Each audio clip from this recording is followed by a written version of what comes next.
తెలంగాణలో ఇప్పట్లో క్యాబినెట్ విస్తరణ జరిగే అవకాశాలు కనుచూపు మేరలో కనిపించట్లేదు. కొన్ని నెలలుగా విస్తరణపై జోరుగా ఊహాగానాలు వినిపించాయి. పైగా కాంగ్రెస్ పార్టీ అగ్రనేత, అనధికార అధ్యక్షుడు రాహుల్ గాంధీ విదేశీ పర్యటనలో ఉన్నారు. మరోవైపు ఈ నెల మూడో వారంలో తెలంగాణలో పెట్టుబడుల లక్ష్యంగా రేవంత్ రెడ్డి విదేశీ పర్యటనలో బిజీగా గడుపుతున్నారు. సో ఈ పర్యటనకు ముందు కానీ, తర్వాత కానీ ఆస్ట్రేలియా, ఇంకా సింగపూర్‌లలో సీఎం పర్యటిస్తారు.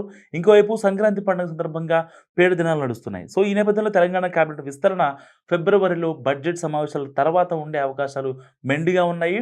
ఈ క్రమంలోనే అధిష్టానంతో చర్చలు జరిగాయి. ఆ తర్వాత ఫిబ్రవరిలో బడ్జెట్ సమావేశాలు కూడా ప్రారంభమవుతాయి. ఈ నేపథ్యంలో జనవరిలో మంత్రివర్గ విస్తరణకు అవకాశాలు తక్కువేనని కాంగ్రెస్ ముఖ్య నేతలు చెప్తున్నారు. లాస్ట్ ఇయర్ జరిగిన తెలంగాణ శాసనసభ ఎన్నికల్లో కాంగ్రెస్ పార్టీ 10 ఏళ్ల విరామం తర్వాత అధికారంలోకి వచ్చింది.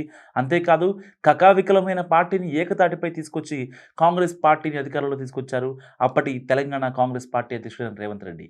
ఎలక్షన్స్‌లో విన్నింగ్ తర్వాత సీనియారిటీని పక్కన పెట్టి బయట నుంచి వచ్చిన రేవంత్ రెడ్డికే తెలంగాణ ముఖ్యమంత్రి పగ్గాలు అప్పగించింది కాంగ్రెస్ అధిష్టానం. అయితే అసెంబ్లీ ఎన్నికలైన వెంటనే లోక్సభ ఎన్నికలు వచ్చి పడటంతో తెలంగాణలో మంత్రివర్గ విస్తరణ ఆలస్యమైంది.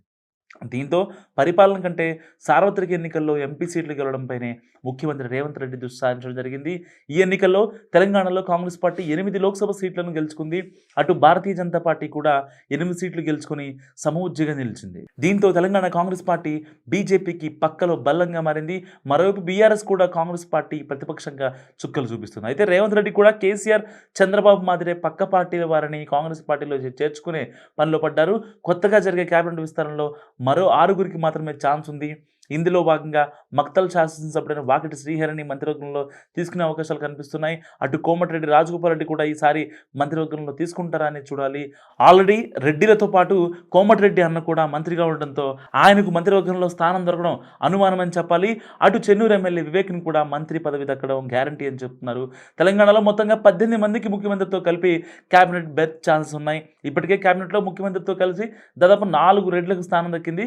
ఇప్పటికే రేవంత్‌తో కలిపితే 12 మంది ఉన్నారు. సో ఈసారి విస్తరణ 4గురికి మాత్రమే ఛాన్స్ వచ్చే అవకాశాలు ఉన్నాయి.